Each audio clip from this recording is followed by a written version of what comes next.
नमस्कार मित्रों, मुझे एक सेमिनार में बुलाया गया इंडियन एम्बेसी में। और वहाँ पर एक मैसेज मोदी जी ने भेजा मेरे लिए, और मेरे लिए नहीं, सारी इंडियन कम्युनिटी के लिए। वो मैसेज क्या था वही मैं आपके साथ शेयर करने वाला हूँ।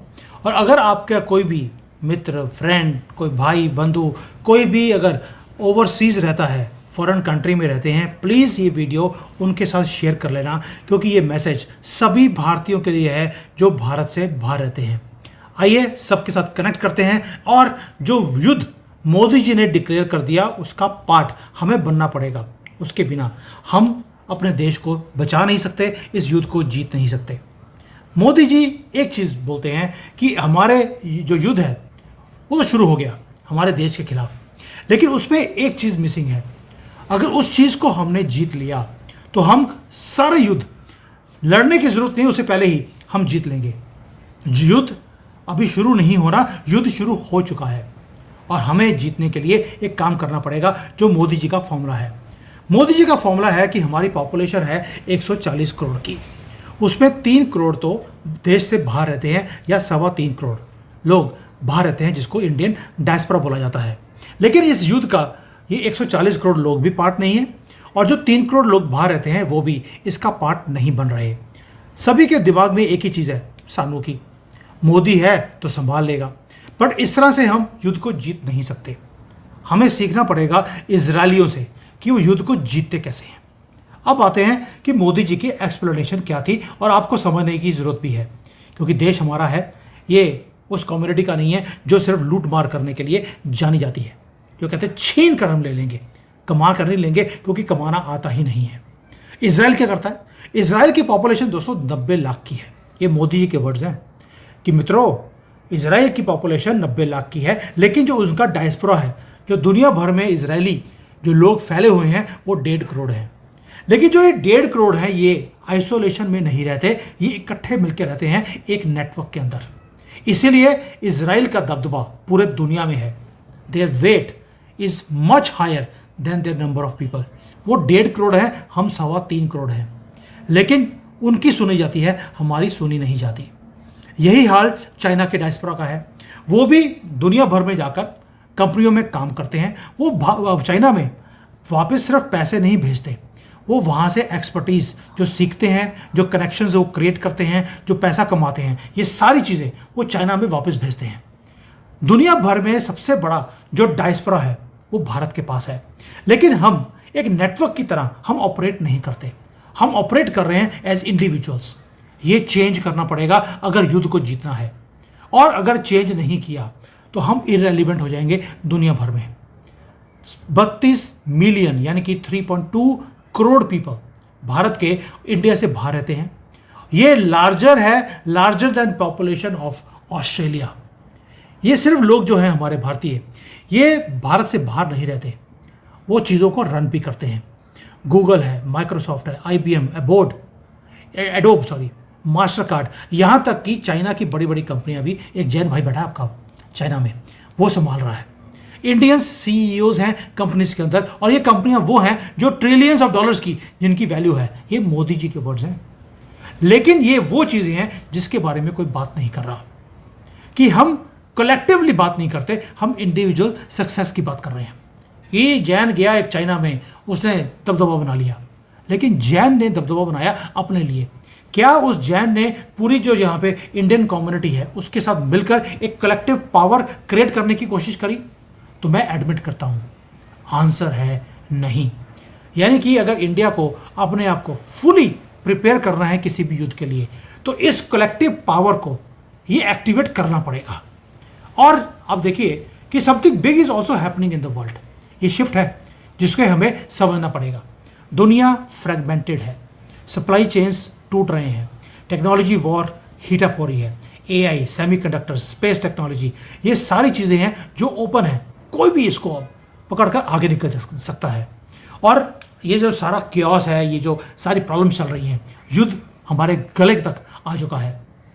भारत उसके बीच में भी सबसे फास्टिंग ग्रोइंग इकॉनमी है, लेकिन इसको अगर 5th से 3rd पर या 2nd पर आना है, उसके लिए हमें कुछ करना पड़ेगा। हम खुश तो होते हैं कि हमारी इकॉनमी 4th हो गई, हम मून के ऊपर साउथ पोल के ऊपर सबसे पहले कंट्री हम पहुंच गए। हम अपना खुद का सेमीकंडक्टर इकोसिस्टम बना रहे हैं। लेकिन एक क्रिटिकल पीस है ये पूरी चेस में जो मिसिंग है, वो है full force of our diaspora, जो लोग देश से बाहर रहते हैं। नंबर्स की बात करते हैं, मोदी जी बोलते हैं यस आपका डायस्पोरा, हमारा जो डायस्पोरा है वो 125 बिलियन डॉलर हर साल भारत भेजता है, यानी कि दुनिया का सबसे बड़ा रेमिटेंस है। चाइनीज और इजरायलियों से भी ज़्यादा पैसे वो हमारे पास आते हैं। लेकिन क्या सिर्फ पैसे से हम युद्ध को जीत सकते हैं? हम भाई भारतीय जो हैं वो की पोजीशंस के ऊपर सिलिकॉन वैली में, वॉल स्ट्रीट में, इवन की मेजर यूनिवर्सिटीज़ में वो काम करते हैं। हम कोड लिखते हैं जिससे पूरी दुनिया चलती है। हम डिज़ाइन करते हैं चिप्स को जो पावर करती है एआई को। सारे डिसीजन मेकिंग जितने भी हैं वो भारतीय वो शेप कर रहे हैं। लेकिन ये जो सारा टैलेंट है ये काम करता है अपने लिए, अपनी कंपनीज के लिए, ना कि भारत के लिए। और अगर ये जो सारा डायस्पोरा है इकट्ठा हो जाए, यानी कि जो हमारी स्ट्रेटेजिक पोजीशनिंग है पूरे दुनिया में, आप समझ नहीं सकते कि हमारी पावर वो कितनी बढ़ जाएगी। और जब ये सारा डायस्पोरा इकट्ठा हो जाएगा, जो आज फ्रेगमेंटेड है, कोई नॉर्थ इंडियन है, कोई साउथ इंडियन है, कोई कहता मैं आईआईटी से पढ़ा हूँ, कोई कहता मैं आईआईएम से हूँ, ये छोटी यूनिवर्सिटी से पढ़ा है, इससे मैं बात नहीं करूँगा। इवन कि लोगों ने अपने मंदिर तक वो अलग अलग कर लिए। अगर हमने अपने आप को, जैसे इजरायली एक नेटवर्क के अंदर काम करते हैं, चाइनीज एक नेटवर्क में काम करते हैं, दे सपोर्ट ईच अदर। अगर हमने इंडिविजुअल्स की तरह काम करना नहीं छोड़ा, हम ये युद्ध नहीं जीत सकते। और ये रीअलाइनमेंट हमें भारतीयों को करनी पड़ेगी। भी साथ में उन्होंने एक और बोल दिया, अब रीअलाइनमेंट अगर आप वहां पे जो बैठे हैं लोग उनसे नहीं करना चाहते, जो 140 करोड़ लोग भारत में बैठे हैं, आप उनके साथ कर लीजिए। फॉर एग्जाम्पल एक इंजीनियर बैठा है कैलिफोर्निया में, वो मेंटर बन सकता है। भारत के अंदर बेंगलोर है, पुणे है, मुंबई है, दिल्ली है, वहाँ पर लोग स्टार्टअप शुरू कर रहे हैं। क्या एक इंजीनियर जो कैलिफोर्निया में बैठकर बड़े कंपनियों में काम कर रहा है, क्या वो मेंटर नहीं बन सकता? क्या एक डॉक्टर जो टेक्सास में काम कर रहा है, यूरोप में है, लंदन में है, क्या वो जो हेल्थ की जो कंपनीज हैं भारत के अंदर, जो मुंबई में है, कहीं और हैं, क्या उनको मेंटर नहीं कर सकता? क्या जो इन्वेस्टर बैंकर है जो न्यूयॉर्क में काम कर रहा है, क्या वो इंडियन यूनिकॉर्न्स को सपोर्ट नहीं कर सकता? पैसे की बात नहीं है, थ्रू देयर नॉलेज। टेक्नोलॉजी ने अब डिस्टेंसेस को खत्म कर दिया, ऑनलाइन बैठकर भी हम काम कर सकते हैं। ये मोदी जी का मिशन है कि भाई अब आपको इंटेंशन आपकी क्लियर होनी चाहिए कि क्या आप अपने लिए काम करना चाहते हैं या भारत के लिए। जो डायस्पोरा है उसके पास एक्सेस है किसके लिए? नॉलेज का, कैपिटल का, क्रेडिबिलिटी का, कि आप फॉरेन में काम करते हैं। और जो हमारा जो टैलेंट है, जो स्केल पे हम काम कर रहे हैं, वही चीज़ हमारे पास है। लेकिन भारत के जो लोग हैं वो भूखे मर रहे हैं, जॉब्स नहीं है। रोज़ मेरे पास कितने सीवी आते हैं कि सर हमें जॉब दे दीजिए।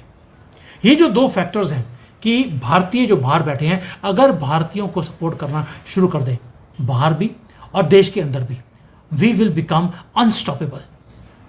और दोस्तों, जो 2020 से लेकर 2030 का जो ये टाइम है, इसमें जिसने चीज़ों को कब्जे में कर लिया, अगले 100 साल 200 साल तक वो दुनिया के ऊपर कब्जा करेगा। हमें कब्जा युद्ध के साथ करने की जरूरत नहीं है, through innovation, through supporting each other. भाई जो एआई को, चिप्स को, डाटा को जो कंट्रोल करेगा, वो हर चीज़ को कंट्रोल करेगा। और ये रेस अभी किसी कंट्री के हाथ में नहीं है, ना अमेरिका के, ना चाइना के, ना रशिया के, ना यूरोप के, किसी के पास नहीं है। चाइना बहुत तेज़ी से मूव कर रहा है इन चीज़ों में। अमेरिका ने अपने आप को पोजीशन किया है कि वो डोमिनेट करे। भारत एक वाइल्ड कार्ड है। ये मोदी जी बोलते हैं हमारे पास यंगेस्ट वर्कफोर्स है, फास्टेस्ट ग्रोइंग डिजिटल इकोनॉमी है। लेकिन अगर ये 32 मिलियन इंडियंस ग्लोबल नेटवर्क बना लें इकट्ठा होने का, हम अपने आप को एक मेजर इकोनॉमी में कन्वर्ट कर सकते हैं। Why am for third, why not second और फर्स्ट? और ये एडवांटेज नहीं है दोस्तों, ये हमें एडवांटेज नहीं देगा, हमें सुपर पावर के स्टेटस के ऊपर ये खड़ा कर देगा अगर इस डायस्पोरा ने इकट्ठे मिलकर एक्टिवेट करना शुरू कर दिया। अब आप में से मुझे जितने भी लोग हैं जो फॉरेन में सुन रहे हैं, please you tell me how we can connect each other. कैसे हम अपनी एक्सपर्टीज़ को लोगों के साथ शेयर कर सकते हैं, कैसे एक नेटवर्क को क्रिएट कर सकते हैं। You give me suggestions. उसके बाद अगेन अगर आपको बुलाना पड़ेगा, हम इकट्ठे मिलकर एक वीडियो बना सकते हैं, लोगों के साथ शेयर भी कर सकते हैं और काम शुरू करें। अब ये क्वेश्चन है मुझे जो आपसे पूछता हूँ, आप क्या बिल्ड कर रहे हैं? क्या आप अपनी लाइफ को बिल्ड कर रहे हैं या देश के लिए भी कोई काम कर रहे हैं? क्या सिर्फ अपने लिए, अपनी फैमिली के लिए काम कर रहे हैं या देश के लिए आप कोई फाउंडेशन भी क्रिएट कर रहे हैं? उसके लिए आपको मोदी जी बोलते हैं अपनी जॉब को क्विट करने के बाद अपनी जो लाइफस्टाइल आपका, जिसको आप हाई लेवल लाइफस्टाइल बोलते हैं, उसको छोड़ने की जरूरत नहीं है। आपको सिर्फ ब्रिज बनना है अपने कंट्री में बैठकर भारत के लोगों के साथ। आपको भारत के लोगों को सपोर्ट करनी है एज अ मेंटर। अगर आप इन्वेस्टमेंट करना चाहते हैं, आप इन्वेस्टमेंट कर सकते हैं, but please speak up for Bharat जहां पर आप बैठे हैं। और वहां पर बैठकर अगर आपने अपने कंट्री के लोगों को सपोर्ट करना शुरू कर दिया, उसके बाद अपने बच्चों को सिखाना शुरू कर दिया, भारतीयता सिखाइए ताकि आपके बच्चे भारत के लोगों के साथ फ्यूचर में जाकर कनेक्ट कर सके, आपकी तरह कंट्रीब्यूट कर सके, इवन लीड कर सके। क्योंकि जब भारत राइज करेगा तो हम भी राइज करेंगे और हमारी जो वैल्यू है जिस कंट्री में भी रहते हैं वहां पर बढ़ती जाएगी। ये मोदी जी का डायरेक्ट मैसेज है आप सबके लिए जो ये सुन रहे हैं। और जो 21वीं सेंचुरी है दोस्तों, ये मोदी जी का मानना है कि वो उसको बिलोंग नहीं करेगी जिसके पास दुनिया की सबसे बड़ी या खूंखार आर्मी है। ये उसकी बनेगी सेंचुरी जिसके पास स्मार्टेस्ट नेटवर्क है। भारत के पास 1.4 बिलियन लोग घर में बैठे हैं, 3 करोड़ से ज़्यादा लोग स्ट्रेटेजिकली पोजीशनड है पूरे दुनिया में। हर एक कंट्री, हर डिसीजन मेकिंग हमारे हाथों से निकलता है। अगर हमने अलाइन कर दिया इस 1.4 बिलियन को और 3 करोड़ लोगों को कंबाइन कर दिया, अलाइन कर दिया, एक ऐसी फोर्स बन जाएगी जो हम भारत के फ्यूचर में, जिसको बोलते हैं कि हम अपने पेन से लिखेंगे अपने कंट्री का फ्यूचर, क्योंकि ये भारत का मूवमेंट है। यहाँ पर एक एक स्टेप बहुत संभल के हमें लेना पड़ेगा। एंड मोदी है तो मुमकिन है, ये हम बोल देते हैं, लेकिन मोदी के साथ मुमकिन बनाना है, इसके ऊपर काम करना पड़ेगा। क्वेश्चन बड़ा सिंपल है आपसे जो मोदी जी पूछ रहे हैं, are you in this game और are you in the game of looking after yourself only? Answer दिल पे हाथ रख के बता देना, मोदी जी तक पहुंच जाएगा, ये मेरा विश्वास है। थैंक यू, जय हिंद, वंदे मातरम।